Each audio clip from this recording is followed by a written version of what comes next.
Miércoles 17 de agosto del 2022, qué gusto saludarles amigas y amigos. Bienvenidos a la emisión estelar de Noticias 7. Nosotros vamos a tener importante información para compartirla con cada uno de ustedes. Pero antes saludamos con nuestro compañero Felipe Espinosa. ¿Qué tal, Feli? ¿Cómo estás? Muy buenas noches. Hola, Vero, amigos televidentes. Muy buenas noches. Como cada día, agradecerles por estar junto a nosotros y que nos abran las puertas de sus hogares para permanecer estos 60 minutos llenos de información. Hacemos una invitación también para que nos puedan sintonizar a través de www.eltelegrafo.com.es, Radio Pública FM y a través de nuestras redes sociales. Y ahora vamos inmediatamente a revisar los titulares de la jornada.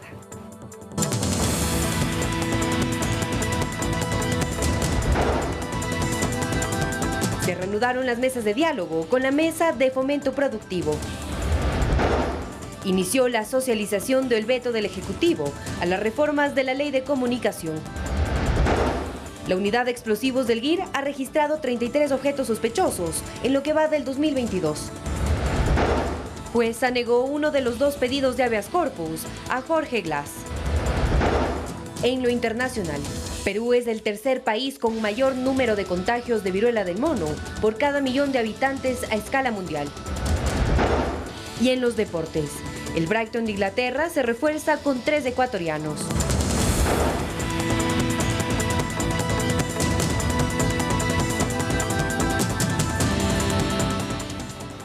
Vamos enseguida con los detalles de las noticias, amigos. Alias Morado es el 8º detenido por la explosión en el sector de Cristo del Consuelo que dejó 5 fallecidos. El aprehendido posee grillete electrónico a pesar de tener antecedentes penales como asesinato y tenencia de armas. Operativos realizados por la Policía Nacional permitieron dar con la captura de un nuevo implicado en la explosión de Cristo del Consuelo, que cobró la vida de 5 personas. Se procede a la aprehensión de una persona que responde a los nombres de Darío Arturo CS, alias Morado, perteneciente al grupo de los Águilas. El detenido cuenta con 7 antecedentes penales por delitos como tenencia de armas de fuego, robo y asesinato. Sin embargo, cuenta con grillete electrónico. Se ha pedido que se revea las medidas que tienen muchos de ellos, que han sido detenidos, o por lo menos por los antecedentes que tienen, que tengan prisión preventiva. En este sentido, el ministro del Interior en su cuenta de Twitter señaló: hoy la policía detuvo a un hombre con antecedentes por asesinato y robo. Admitió estar involucrado en el ataque terrorista. ¿Por qué un hombre con estos antecedentes está en libertad? En los 3 allanamientos realizados en el distrito Portete se encontraron más indicios de la investigación. Se encontró una granada, sustancias sujetas a fiscalización, municiones, dinero en efectivo, una arma de fuego tipo pistola, una moto reportada como robada. Desde la institución del orden se asegura que no descansarán hasta dar con los responsables de estos actos terroristas. No queremos que esta ola tenga una escalada de violencia con la utilización de artefactos explosivos. Policía Nacional está desplegando todas las acciones dentro de esta acción investigativa. Con alias Morado, ya son 8 las personas detenidas por el atentado en Cristo del Consuelo. 2 de ellos fueron aprehendidos con presunto material explosivo en tanques de gas. Edison Saavedra, Noticias 7. Y en Puerto Viejo se encontró una granada de mortero enterrada en un terreno baldío. Personal de la policía hizo la detonación controlada. Un equipo especializado de la unidad antiexplosivos del Grupo de Intervención y Rescate GIR llegó a la ciudadela San Jorge en Puerto Viejo, donde se realizó una explosión controlada por el hallazgo de una granada de mortero encontrada en un terreno baldío. El artefacto explosivo, por el tipo de características que presenta, puede ser inestable. Obviamente que puede haber sido una mala manipulación, puede haber sido objeto de que esto detone. El hallazgo lo hizo un maquinista que se encontraba trabajando en el lugar donde se construyen viviendas para una urbanización. Al darse cuenta que era un artefacto explosivo, dio aviso a las autoridades. Pero andaba el operador con un muchacho y ellos la encontraron y de ahí avisaron acá. ¿Si era necesario que llegue el GIR y haga... Claro, porque era peligroso. Yo cogí la primera cucharada, a lo que regreso con la otra, y suerte que lo tiré despacio, o sea, la tierra floja. La policía retiró a las personas que se encontraban trabajando en el sitio en un radio de 100 metros para realizar la detonación del artefacto explosivo por parte de la unidad antibombas. Suponemos o manejamos una hipótesis que de pronto esto se utilizó en algún momento, en algún tipo de práctica militar, en algún tipo de práctica con explosivos y obviamente quedó enterrada. cuando se removió la tierra a fin de realizar los arreglos que se están realizando, salió. Como recomendación se indicó a la ciudadanía que si se encuentra algún tipo de artefacto sospechoso no hay que manipularlo y más bien hay que dar aviso al ECU 911 para que las unidades especializadas lleguen y realicen la manipulación con el debido procedimiento. En un operativo realizado la madrugada de este miércoles, la policía logró la captura de 14 integrantes de la agrupación delictiva denominada R7 que operaba en Santo Domingo de los Áchilas. A este grupo se les atribuye delitos como sicariato, extorsión, robo, tráfico de drogas, entre otros, así como violentos amotinamientos en las cárceles de Turi y de Bellavista. En el operativo también se decomisó 7 armas de fuego, municiones, vehículos reportados como robados, celulares, 5 kilos de droga y dinero en efectivo.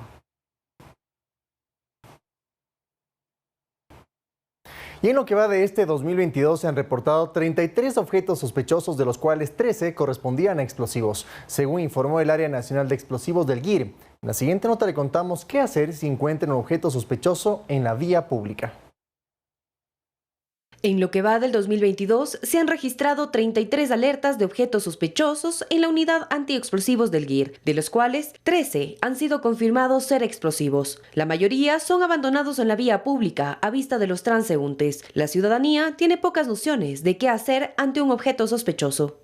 La verdad, avisar a alguien o a la policía, llamar y no acercarse. Consultar a un PC para que lo investigue, pues. Eso, que si veo a un policía cerca, le digo que está un objeto abandonado. Pero más nada, pero si no veo a nadie, sigo caminando y dejo eso ahí. El capitán Javier Tuapanta, jefe de la unidad antiexplosivos del Grupo de Intervención y Rescate de la Policía, explica que existen 3 reglas básicas que la ciudadanía debe cumplir al encontrar un objeto sospechoso. La primera regla es no mover, la segunda, no tocar, y la tercera, no abrir el paquete. Enseguida, llamar a bien sea al ECU 911 o directamente a la Policía Nacional del sector, para que ellos se acerquen, ¿sí? Y puedan verificar y activar el respectivo protocolo para este tipo de procedimientos, ¿no? Tuapanta aclara que se considera objeto sospechoso a cualquier artículo, mochila, maleta, caja o juguete, que se abandone en la calle o vereda y que esté a simple vista. Supongamos en el objeto sospechoso que hubo en la Corte Judicial, ¿por qué se puede decir nos alertó? Es porque en su exterior, sí, mantenía un mensaje, ¿no? Que sobresale fuera de lo común, que decía carga Irak y con letras netamente manuscritas. No tenía, se puede decir, un destinatario final claro. Otra de las recomendaciones es mantener la distancia con el artefacto y evacuar la zona. Lo más lejos posible, ¿qué le podré decir? Unos 10, 20, 15 metros, ¿no? Buscando cobertura. Según la policía, el protocolo de seguridad aconseja alejarse unas cuadras o una manzana a la redonda del objeto sospechoso. Manuela Bedón, Noticias 7. 1.800 nuevos efectivos militares fortalecerán la seguridad de Guayaquil en medio del estado de excepción tras los últimos incidentes en el cantón. A la zona 8 llegaron la mañana de este miércoles 1.800 militares para fortalecer la seguridad ciudadana. Así lo confirmó el comandante de este grupo táctico de las Fuerzas Armadas, Agustín Proaño. Esto tras la conmoción social ocasionada por el ataque con material explosivo en el Cristo del Consuelo. Al momento está conformada la Fuerza de Tarea Conjunta con 1.800 efectivos que los hemos desplazado de diferentes sectores del país para poder mejorar las condiciones de seguridad, específicamente en esta zona de seguridad establecida con el estado de excepción. A los 3 cantones, lo que es Durán, San Borondón y Guayaquil. Estimo que la seguridad es una competencia de todas las personas y creo que la participación de la ciudadanía en las diferentes formas de apoyo pues sería muy fundamental, proporcionando información. El anuncio se lo hizo durante la entrega de ayuda humanitaria para las familias afectadas por el ataque registrado la madrugada de este domingo, que dejó 5 personas fallecidas y 17 heridas. El día de hoy Riesgo ha dado una gran ayuda a todas las personas que de una u otra forma, directa o indirectamente, fueron impactadas por ese momento. Igual estamos con el MIES, con educación, con salud, con todas las instituciones del Estado. Hay este momento alteraciones en la parte motriz y psicológica de las personas. También estamos trabajando con ellos de parte de los especialistas, psicólogos y sociólogos. Estamos trabajando, esa es parte del equipo de salud. Estamos trabajando con eso. Hemos hecho una evaluación de las viviendas que fueron afectadas. Entre tanto, la fuerza pública mantiene cercada la calle donde ocurrió el siniestro. Y escuche con atención porque hasta la próxima semana se conocerían las preguntas que contendrá la consulta popular que analiza el Ejecutivo. El presidente Guillermo Lasso adelantó que uno de los temas que se abordará está relacionado con la seguridad del país. Ya lo había adelantado en Noticias 7. Que nunca hemos dejado de lado la consulta popular, pero sus contenidos han mutado.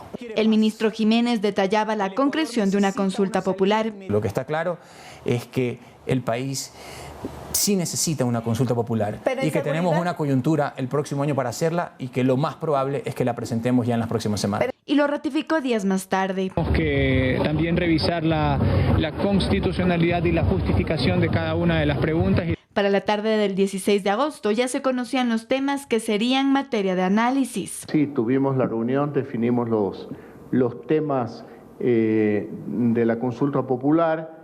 Espero que hasta fines de mes tengamos las preguntas definitivas e iniciemos el trámite constitucional correspondiente. Si sobre la mesa se encuentra poner en una de las preguntas una temática que pudiera tener en cuenta la relación entre el Ejecutivo y la Asamblea Nacional.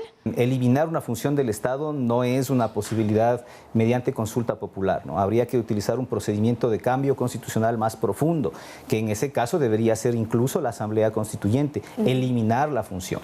Modificar la función, que es decir, modificar el número de integrantes de la función o modificar las funciones de la Asamblea Nacional, convertirla en bicameral, cuestiones como estas. La Corte Constitucional ya ha dicho que se puede hacer mediante el procedimiento de reforma constitucional. A decir del secretario de Estado, la consulta es urgente para el gobierno, por lo que el periodo máximo de ejecución sería hasta febrero del 2023 para que coincida con las elecciones seccionales. Andrea Orbe, Noticias 7. El presidente de la República, Guillermo Lasso, suscribió el decreto 530 en donde agradece al exalcalde de Quito y empresario turístico Roque Sevilla por haber sido consejero ad honorem para temas ambientales desde marzo pasado. Mediante este documento se indica entonces que Sevilla renunció y además se deroga el decreto ejecutivo 364 mediante el cual se creó la consejería. En las últimas semanas esta es la tercera consejería de este tipo de la cual prescinde el presidente de la República. Anteriormente se derogó la de Asuntos de Gobierno que ocupaba Aparicio Caicedo y después se eliminó el de Comunicación Personal a cargo de Rafael Cuesta Vallarino. El mandatario todavía le queda un consejero ad honorem, Luis Coloma, quien lo asesora en temas relacionados con la desnutrición infantil.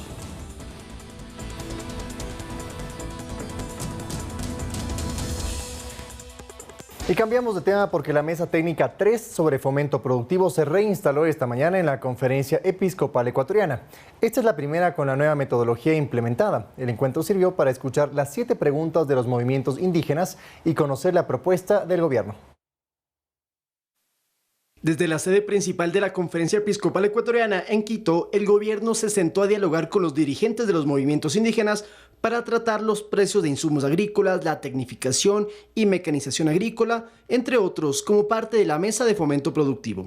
Esta mesa lo que busca es justamente encontrar mecanismos para que la agricultura campesina, rural sobre todo, pueda salir adelante y que sobre todo sea una política de Estado centrada en la agricultura, el desarrollar la agricultura en el Ecuador. Esta sesión se denominó la Reunión Cero porque bajo la nueva metodología implica que se aborden los pedidos del sector indígena y las propuestas que plantea el Ejecutivo. Entre los avances, las 7 preguntas o planteamientos de las organizaciones sociales fueron acortadas. 4 grandes acápites o 4 grandes capítulos que vamos a definir. Vamos a conversar la próxima semana sobre acuerdos comerciales. Estamos de acuerdo en que los acuerdos comerciales tienen que negociarse bien, midiendo las sensibilidades, sobre todo sensibilidades agrícolas. Y vamos a presentar una propuesta en ese sentido la próxima semana. El ministro de Producción y Comercio Exterior, Julio José Prado, anticipó otros temas que se tocarán la próxima semana. Presentaremos un plan de acción y una política de Estado y de gobierno para poder enfrentar los temas de la ruralidad y la agricultura campesina. De parte del Ministerio de Agricultura se buscan nuevos mecanismos para ayudar al sector agrícola. Tenemos ya varios programas en marcha y queremos socializarlos y trabajar en conjunto para mejorar sobre todo lo que es la agricultura familiar campesina, que es lo que más nos preocupa a nosotros. De esta forma se espera que la próxima semana existan consensos. Lautaro Andrade, Noticias 7. Atención amigos, a través de un comunicado la presidencia informó que con la finalidad de recibir asistencia técnica y recopilar aportes de organismos internacionales para la objeción a las reformas de la Ley de Comunicación, un equipo de la Secretaría Jurídica liderada por su titular Fabián Pozo viajó a la ciudad de Washington para mantener reuniones de trabajo con el relator especial para la libertad de expresión de la Comisión Interamericana de Derechos Humanos. Además, detalló que este miércoles la Secretaría de Comunicación arrancó con el proceso de socialización del veto de la normativa.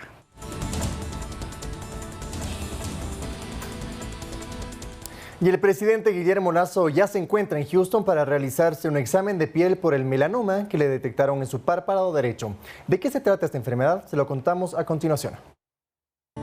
La piel es nuestro órgano más grande y obviamente uno de los más importantes. La epidermis está compuesta por 4 tipos de células. Una de ellos es el melanocito y es la que pigmenta la piel, es decir, le da color.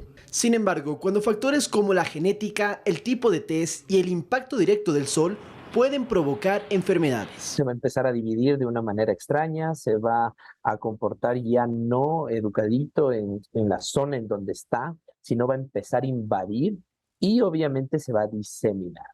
A eso, justamente a eso, se llama melanoma. Es decir, a células que mantienen dentro de nuestra piel normalmente se convierten en algo maligno. El melanoma es un tipo de cáncer que al ser diagnosticado debe tratarse cuanto antes. Es menos frecuente, pero es mucho más grave, ¿sí? Porque se disemina mucho más rápido. El presidente Guillermo Lasso informó que le detectaron un melanoma en su párpado derecho, aunque aclaró que su salud no está en peligro. Es una suerte de cáncer de piel, pero no es un tema que comprometa mi salud, que esté en peligro mi salud, que se trate de algo de vida o muerte.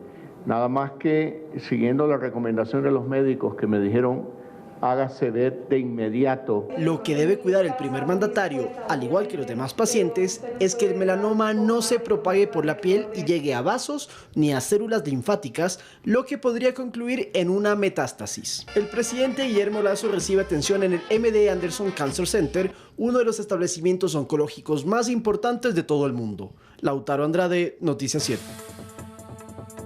Vamos a hacer una pausa, amigos televidentes, y después de la misma, el ministro de Salud informó que el aumento de casos de viruela del mono aún no dan las condiciones para declarar contagio comunitario a este virus. Regresamos con los detalles.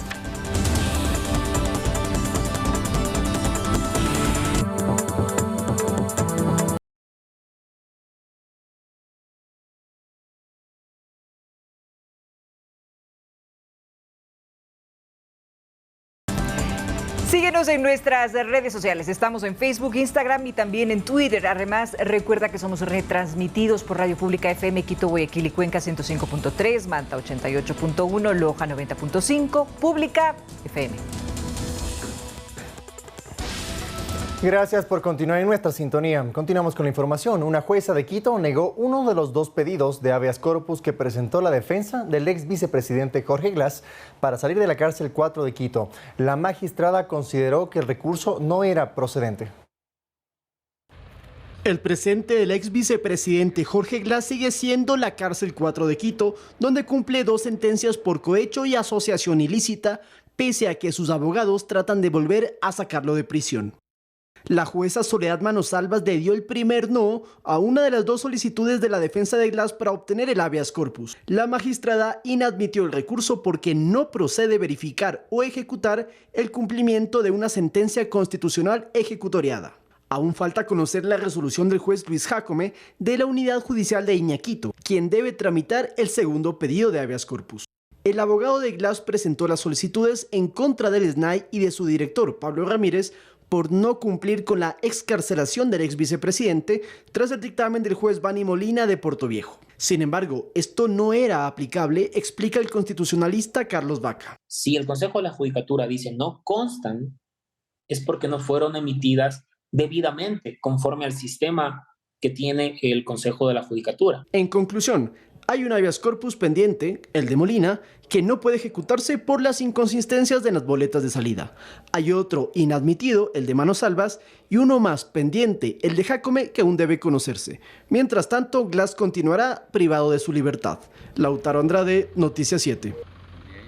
Y finalmente se cerró el capítulo para definir a la máxima autoridad de la Superintendencia de Bancos. Raúl González anunció que dará un paso al costado a ese cargo. La Asamblea Nacional lo había posesionado por vía telemática con 70 votos a favor, pese a que existe una resolución judicial que anuló su designación. Esto ocasionó discrepancias y distanciamiento entre el gobierno y el legislativo.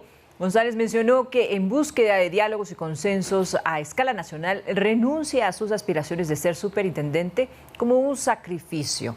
Ahora el Consejo de Participación Ciudadana continuará con el trámite de la nueva terna enviada por el Ejecutivo.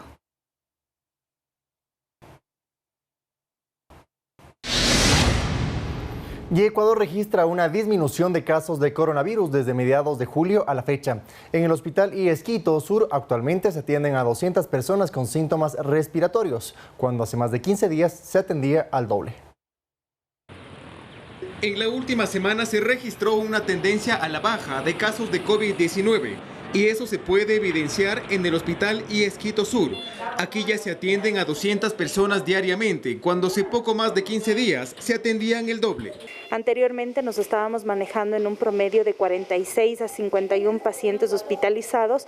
El día de hoy tenemos 16 pacientes hospitalizados. En esta casa de salud al momento existen 8 adultos y 2 niños en la unidad de cuidados intensivos. En el mayor porcentaje de pacientes hospitalizados son adultos mayores que obviamente tienen la presión alta, diabetes y otras patologías de base y por ese motivo están hospitalizados.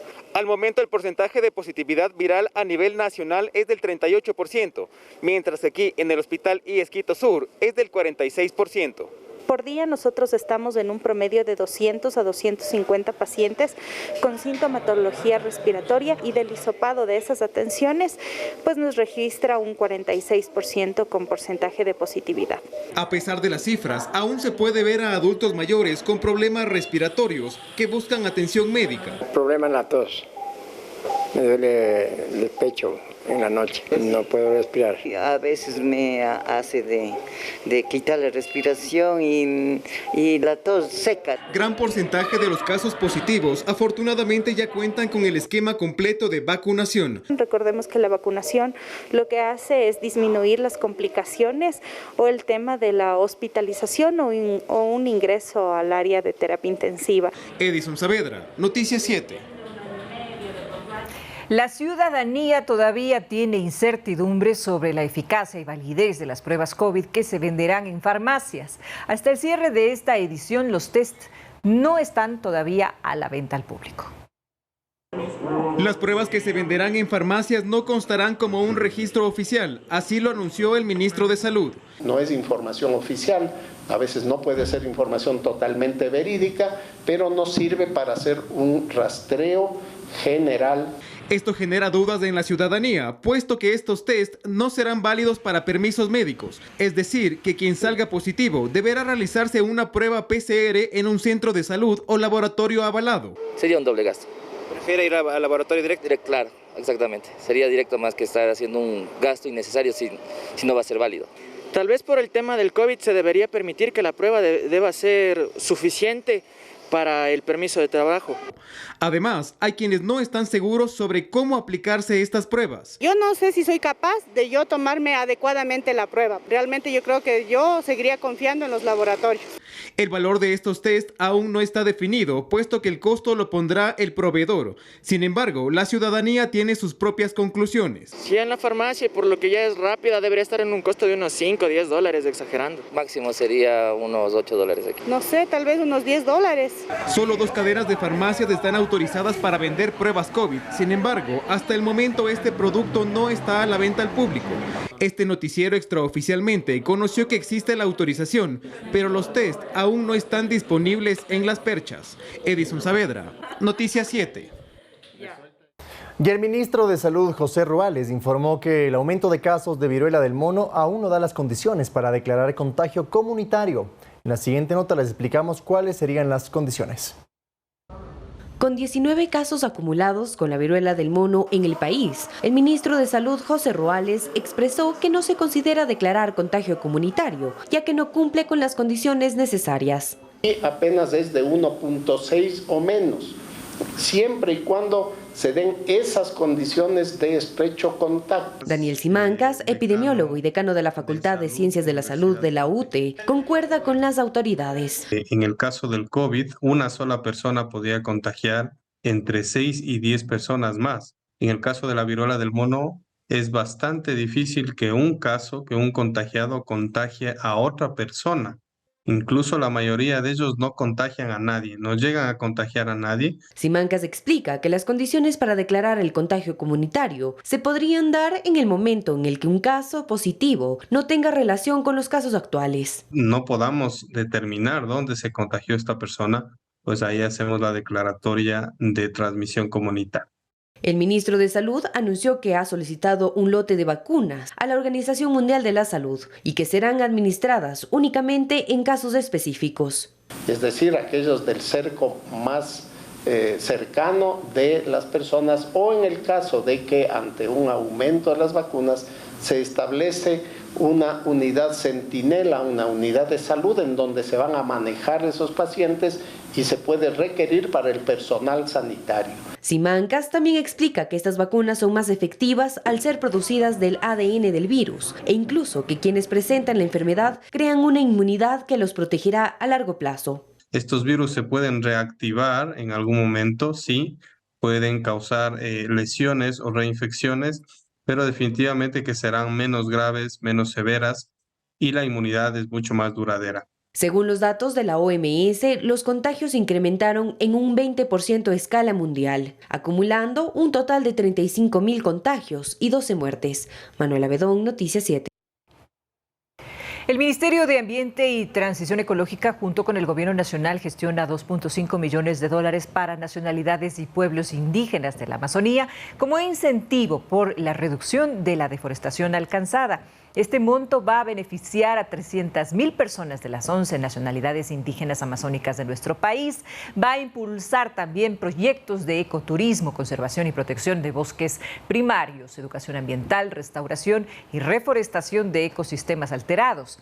El proceso será liderado por la CONFENIAE con el apoyo de la ejecución de WWF como agencia administrativa financiera y tendrá una duración de 36 meses. Mujeres policías detuvieron a un hombre por tenencia y porte ilegal de arma de fuego en una zona del norte de Guayaquil. Veamos. La imagen de la policía Mariuxi Vera se viralizó en redes cuando neutralizaba a un sujeto en el norte de Guayaquil. Ella nos explicó qué fue lo que ocurrió en ese momento. Después de 5 cuadras aproximadamente de perseguirlo, ustedes lo atrapan. Lo pudimos neutralizar unas 5 cuadras más adelante y pudiendo, primero la integridad de nosotros, siempre precautelarla y poder neutralizar al caballero aquí. Minutos antes, ella, junto a sus colegas Dayana Benítez y Brian Uribe, participaban en el operativo Esquina Segura en la 6ª etapa de la Alborada, cuando de pronto vieron que un sujeto salía de un negocio con una actitud muy sospechosa. Nosotros ya sabemos más o menos cómo es el actuar, la actitud de cada persona que infringe la ley. Nos quedaba mirando, evadía y nosotros fuimos atrás de él para proceder a un registro rutinario y en la cual corrió. El aprendido tenía un arma de fuego que botó en el camino. Así lo dio a conocer el agente de la Policía Nacional. En esta corrida de 5 cuadras, 500 metros aproximadamente, ¿él qué hace? Él esconde, él bota un arma. ¿Qué ocurrió en esa parte? Él tenía un arma tipo pistola, entonces la tenía en la cintura. Al correr y ver la presencia policial, él no se imaginó que íbamos detrás de la precipitada carrera, también siguiéndole los pasos. Entonces ahí saca su arma de la cintura que la tenía y la bota. Entonces siempre la ciudadanía, como hay buenos ciudadanos, buenas personas que siempre también nos ayudan como policía, siempre brindándonos la colaboración y también nos ayudaron en ese momento y estamos muy agradecidos también con la ciudadanía. La uniformada de 30 años ha tenido este tipo de procedimientos en varios operativos e indica que su familia la inspira a tener un país mejor. En otro tema, el Comando Conjunto de las Fuerzas Armadas informó que aún no se conoce de forma oficial el retiro de visas por parte del gobierno de los Estados Unidos a 18 miembros de las Fuerzas Armadas ecuatorianas. Al escándalo de retiro de visas norteamericanas a personalidades ecuatorianas y oficiales de policía, ahora se suman las Fuerzas Armadas. En su mayoría pertenecientes a la Fuerza Naval, por ello ratificamos nuestro compromiso de realizar los procesos disciplinarios para esclarecer acciones u omisiones contrarias a la norma en la que se hallen inmiscuidos miembros activos de las Fuerzas Armadas. Desde el Comando Conjunto de Fuerzas Armadas se asegura que hasta el momento no se ha recibido información oficial sobre el retiro de visas a 18 miembros de la institución. Pues tendremos que iniciar los procesos administrativos de investigación que correspondan. ¿Serían dados de baja? Eso es un proceso que definirá lo que nuestra ley y nuestra normativa indica. El retiro de visas por parte del gobierno norteamericano se ha extendido a generales de la policía como Víctor Arauz o Marco Villegas, sobre el cual pesa un informe con responsabilidad penal emitido por la Contraloría por no justificar su patrimonio. También se retiró la visa a abogados como Jorge Acosta y Diego Chimbo, al igual que jueces. Además del asambleísta Ronnie Aliaga, involucrado en el caso de Leandro Norero, acusado de financiar bandas criminales. Días atrás, en entrevista concedida a El Noticiero, el embajador norteamericano, sin dar nombres específicos, enfatizó que el retiro de visas está relacionado con el narcotráfico. No sé cuántos casos han perdido visas o no han recibido visas dado su participación en narcotráfico, crimen organizado, la corrupción pública o privada, lo que sea. Uno de los acusados es un sargento al que ya se le dio la baja en el año 2016, pero nuevamente por decisiones de la justicia ha sido reincorporado a la institución. En este caso, en el cual se presume que los miembros de la Armada sacaron de las bodegas la droga incautada con intenciones de comercializarla, fueron aprehendidos 8 uniformados. Tras la audiencia, el juez ordenó la libertad a 6 de los 8 procesados, a quien otorgó medidas cautelares. Y amigos televidentes, pongan mucha atención porque según el visor de siniestralidad, 1.477 peatones sufrieron lesiones en un siniestro de tránsito, mientras que 299 fallecieron en lo que va del 2022, Vero. Y es por eso que este día se conmemora el Día del Peatón y precisamente la idea es buscar una concienciación por parte de la ciudadanía para el respeto al peatón, sobre todo a las personas que están circulando en las calles por el paso cebra. Semaforización, pasos cebras, señalética y puentes peatonales son algunas de las medidas viales que existen para precautelar la vida de los transeúntes. Sin embargo, la ciudadanía opina que no se los utiliza apropiadamente. No pasa por el paso cebra, no espera que el semáforo esté en rojo para uno cruzar. Pasan por el medio del parque, no utilizan los puentes. Y por otro lado está el irrespeto a los peatones. Ya ven que uno va a cruzar, empiezan a acelerar como para no darle chance de que la persona cruce. Pasarse la luz amarilla. Guillermo Abad, presidente del colectivo Justicia Vial, explica que uno de los inconvenientes está en la infraestructura, ya que está enfocada más a los vehículos y no a los peatones. Que tener aceras mucho más amplias, más seguras, más caminables, tener intersecciones para que puedan cruzar libremente a nivel. Y esto se complica aún más cuando el peatón tiene alguna discapacidad. Hay pocas intersecciones que tienen estos dispositivos sonoros, luminosos o táctiles para las personas que puedan tener algún tipo de discapacidad. Además de la falta de respeto al límite de velocidad. Según Abad, un atropellamiento a 50 kilómetros por hora es letal. A 50 kilómetros por hora, su masa se multiplica por 3. Es decir, una persona que pesa 75 kilogramos a 50 kilómetros por hora pesa 3 toneladas. Ya nos imaginaremos cuánto pesa un vehículo. El peatón es el sujeto más vulnerable dentro de la cadena vial. Según el visor de siniestralidad de la Agencia Nacional de Tránsito, en lo que va del año, 1.477 peatones sufrieron lesiones y 299 fallecieron. El Día Mundial del Peatón fue instaurado el 17 de agosto por la Organización Mundial de la Salud en memoria de una ciudadana de Londres, considerada la primera persona en ser atropellada en 1897. Manuela Bedón, Noticias 7. Muchas gracias, Manuel. Excelente información. Y amigos televidentes, tenemos que ser conscientes no solamente cuando vamos conduciendo un vehículo, sino también cuando somos peatones. Tanto los conductores como los ciudadanos que andamos libremente por las calles de nuestro país, tenemos responsabilidades, pero también obligaciones y derechos. Y este aparatito que tenemos aquí a nuestra mano siempre es un precursor para perder la atención en nuestro punto fijo de atención, por supuesto. Así es, y esto puede generar muchísimos problemas y accidentes, pero también hacemos un llamado de la concienciación, sobre todo del paso cebra, porque es muy importante que respetemos a las personas que van a cruzar por el paso cebra y ahí el conductor debe detenerse. En otros países inclusive se pueden aplicar multas sumamente altas. No esperemos a que en nuestro país vengan multas altas para tener conciencia del respeto a los demás. Pero si algún conductor nos está viendo y podemos tal vez informarle este tema, el paso cebra es para que cruce la gente, no para que los vehículos posen sus llantas encima de este signo vial. Correcto, muy bien. Y con este mensaje nosotros vamos a hacer una pausa, amigos televidentes, y cuando regresemos, atención, agentes tailandeses de protección de la fauna detuvieron a una persona en el aeropuerto internacional de la capital de Tailandia, Bangkok, quien portaba en su maleta 17 animales vivos. Los detalles de esto y más cuando regresemos.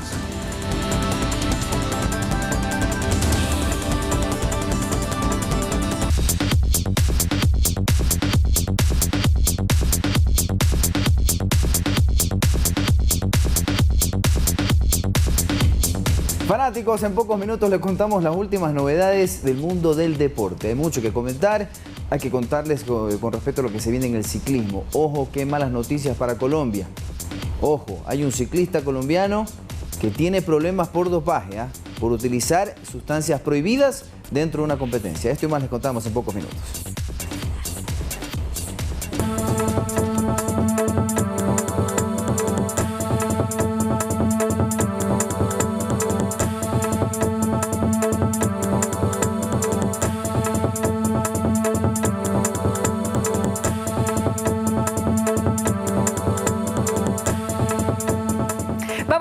Con las noticias del mundo, amigos televidentes, la viruela del mono ataca a Perú, el país de América Latina con más casos. Así les contamos precisamente que Perú es el tercero a nivel mundial con mayor tasa de contagios por cada millón de habitantes, por detrás de Estados Unidos y de Canadá. La viruela del mono se ceba con Perú. Es el país con más casos de América Latina y el tercero a nivel mundial con mayor tasa de contagios por cada millón de habitantes, por detrás de Estados Unidos y Canadá. El Hospital Nacional Arzobispo Loaiza de Lima no deja de recibir pacientes cada día. Estamos viendo un incremento, cada día estamos atendiendo entre 5 a 8 pacientes. Algunos, como este joven de 32 años, tenían enfermedades como el VIH. Lleva ingresado desde el 4 de agosto y tiene lesiones en varias partes del cuerpo. Tengo una enfermedad persistente y por lo que se había dejado el tratamiento, eso ha hecho de que quizás mi enfermedad, o en este caso el cuadro de la viruela del mono, se me haya extendido un poco más. Según uno de los doctores del hospital, la mayoría de los pacientes son hombres. Cerca del 90% de casos son pacientes que han adquirido la enfermedad por un contacto, que puede ser sexual o no sexual. Prácticamente todos son hombres, salvo una mujer que es un personal de salud que accidentalmente se contagió. De los más de 830 casos que se han registrado en Perú, más de 300 ya han sido dados de alta. En total hay más de 28.500 infecciones en países del mundo donde la enfermedad no es endémica. Aunque la mayoría son leves y los pacientes se curan después de 2 a 4 semanas, ya se han reportado algunas muertes en países como España o Brasil. Lamentablemente, 2 incendios devoran España y una tercera ola de calor amenaza la extinción del fuego en Portugal. Las llamas han arrasado más de 17.000 hectáreas. Buenas noticias sobre el incendio en el Parque Nacional de la Sierra de Estrela, en Portugal. Los bomberos esperan darlo por controlado pronto después de casi 2 semanas calcinando grandes extensiones de pinos. El gobierno advierte, sin embargo, de que el sábado llegará una nueva ola de calor y se espera un mes de septiembre más caluroso y seco que la media. El riesgo de incendios forestales en Portugal, sobre todo en el continente, sigue en plena temporada. Hemos pasado por una ola de calor de una gran intensidad, con temperaturas que alcanzaron casi 50 grados. Una segunda ola con menos intensidad, pero todavía con un impacto, y vamos a pasar por una tercera ola de calor probablemente dentro de unos días, advierte el presidente del Instituto Portugués del Mar y la Atmósfera.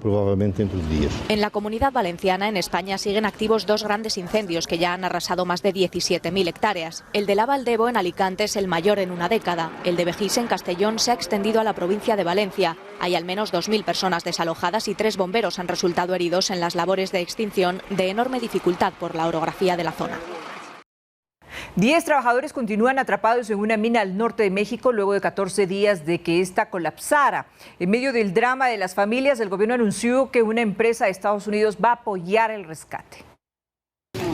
Te pedimos, Señor, todo por cada una de los padres. A la espera de un milagro, las familias de 10 mineros que llevan 2 semanas atrapados en la mina El Pinabete, en el poblado de Sabinas, Coahuila, suplican por ayuda. Lo único que nosotros queremos y por favor que nos ayuden, esa ayuda de, no sé, de fuera, de países de fuera, no sé, lo que queremos es ya nuestros familiares, nada más. Entre tanto, medios mexicanos revelaron que la Comisión Federal de Electricidad supuestamente habría entregado contratos por $3.5 millones a estas minas de carbón, que en su mayoría funcionarían de manera irregular. Sobre las denuncias, el gobernador de Coahuila se pronunció. Provoca un coyotaje que al final termina en la explotación de pozos sin la seguridad. Sin embargo, el presidente de México, Andrés Manuel López Obrador, asegura que la oposición está politizando el tema. Andan sopiloteando. Van a haber elecciones en Coahuila. Abogados de casos denuncian las irregularidades. Señalan que las condiciones laborales y de seguridad en las minas no han cambiado durante la presente administración. Es como si hubieran decretado que sea una zona de sacrificio. Es decir, no importa lo que pase, lo que hay que hacer es sacar carbón. Y sacar carbón de pozos de hasta 60 metros de profundidad y sin el equipo adecuado, agregan las denuncias. A cambio, las empresas favorecidas con las concesiones recibirán $7 por tonelada. Javier Egar, Voz de América, Ciudad de México. Agentes tailandeses de protección de la fauna informaron sobre la detención de una persona en el aeropuerto internacional de la capital, Bangkok, quien portaba en sus maletas 17 animales vivos. Miren ustedes, amigos, ahí están las imágenes, incluyendo monos, iguanas, pitones. Durante un control de valijas por rayos X, las autoridades hallaron 8 monos, un zorro, un mapache, 3 iguanas, 2 lagartos y 2 pitones blancos al interior de cajas de plástico. No sabemos qué habrá estado pensando el señor. Y todos ellos disimulados detrás de comida. El sospechoso, identificado como Abhilash Anaduri, de 21 años, fue acusado de tráfico de especies salvajes. Así también las autoridades estimaron que el valor en el mercado de los animales que transportaba es de aproximadamente $2.700. Los animales fueron enviados a veterinarios para ser examinados. Tailandia es un importante eje de tráfico de especies salvajes, generalmente destinados a Vietnam y China, donde son utilizados para la medicina tradicional. En unos $2.700. Los animales fueron enviados a... Y un famoso jaguar conocido como el Jefe y que vagaba por las montañas de Arizona apareció vivo en México. Ambientalistas creen que el muro fronterizo impide que el animal pueda regresar a su territorio. El Jefe se ganó su apodo entre los ambientalistas por tratarse de un jaguar que recorría las montañas en el sur de Arizona. De repente, el animal apareció en Sonora, México, luego de 7 años de no tenerse noticias de él. Expertos ambientalistas afirman que el Jefe podría estar intentando regresar a Estados Unidos para recuperar su lugar, pero su paso estaría bloqueado por el muro fronterizo, como lo está también para muchas otras especies. Nosotros lo monitoreamos. Tenemos más datos sobre el Jefe que de cualquier otro jaguar en Estados Unidos. Científicamente es un gato importante. Los científicos afirman que el muro tiene un efecto grave para los animales, porque las especies del desierto necesitan un amplio terreno para encontrar los recursos necesarios para sobrevivir, como agua y alimentos. El muro afecta definitivamente las rutas migratorias de las especies que habitan aquí en la zona fronteriza. porque ha dividido su territorio en dos partes, ¿verdad? Después de que el jefe cruzó a México, la administración Trump construyó segmentos del muro fronterizo en un terreno montañoso extremadamente accidentado que incluye algunos de los corredores que usan los jaguares para moverse entre Estados Unidos y el núcleo de una población reproductiva pequeña y vulnerable de jaguares en Sonora, México. Esta línea arbitraria en un mapa que divide a Estados Unidos y México no significa nada para los jaguares, y para este jaguar el área completa es su hogar, no importa en qué país está. El jefe nació alrededor de 2010, lo que hace que hoy tenga 12 años. Es uno de los únicos 5 jaguares verificados que se fotografiaron en Estados Unidos o al sur de la frontera desde 2015, según ambientalistas. Paula Díaz, Voz de América, Arizona. Y enseguida les invitamos, amigos, a compartir con nosotros más información del mundo en el siguiente resumen internacional de noticias. No van a mostrar consternación como si... El gobierno de El Salvador pidió al Congreso la aprobación de una quinta prórroga del estado de emergencia para combatir las pandillas que, según las autoridades, son las responsables de la mayoría de los crímenes registrados en los últimos meses en el país centroamericano. De acuerdo con el último balance, la policía de El Salvador ha detenido hasta el momento a 50.000 personas como parte de la política contra la criminalidad del presidente Nayib Bukele. La Conferencia Episcopal Ecuatoriana emitió una carta al organismo en Nicaragua de solidaridad y cercanía ante los últimos conflictos y el asedio que ha tenido por parte del gobierno de Daniel Ortega. El régimen expulsó en marzo pasado a Monseñor Valdemar Stanislav, representante del Vaticano en Nicaragua, así como mantiene retenido al obispo Orlando Álvarez. También expulsó a las misioneras de la Caridad de la Orden Madre Teresa de Calcuta, y varios sacerdotes han sido forzados a salir del país entre el 2019 y 2021. En México, el periodista Juan Arjón López, reportero independiente del estado de Sonora, fue encontrado sin vida. A una semana de que fuera visto por última vez, el cuerpo del periodista fue localizado a unos kilómetros de la frontera con el estado de Arizona. El crimen es el 14º asesinato que ocurre en México contra periodistas en lo que va del 2022. Arjón López realizaba transmisiones a través de la página ¿Qué le temes?, en la que dejó de publicar el 2 de agosto. Desde el año 2000, al menos 154 comunicadores han sido asesinados en México. El presidente estadounidense Joe Biden promulgó su plan de inversión en salud y clima, que constituye una importante victoria política para los demócratas a menos de 3 meses de las elecciones legislativas. La ley incluye $370.000 millones para reducir las emisiones de gases de efecto invernadero en un 40% para el 2030, convirtiéndose en la mayor inversión por el clima realizada en el país. Para financiar estas inversiones, la reforma prevé la adopción de una tasa impositiva del 15% para todas las empresas cuyos beneficios superen los $1.000 millones. Es momento de hacer una pausa, amigos televidentes. Cuando regresemos, el campeón olímpico ecuatoriano encabezará al Ineos Grenadiers en la Vuelta a España, que se correrá del 19 de agosto al 11 de septiembre. Será la última gran vuelta del carchense con la escuadra británica. Tenemos los detalles de esto y más al regresar.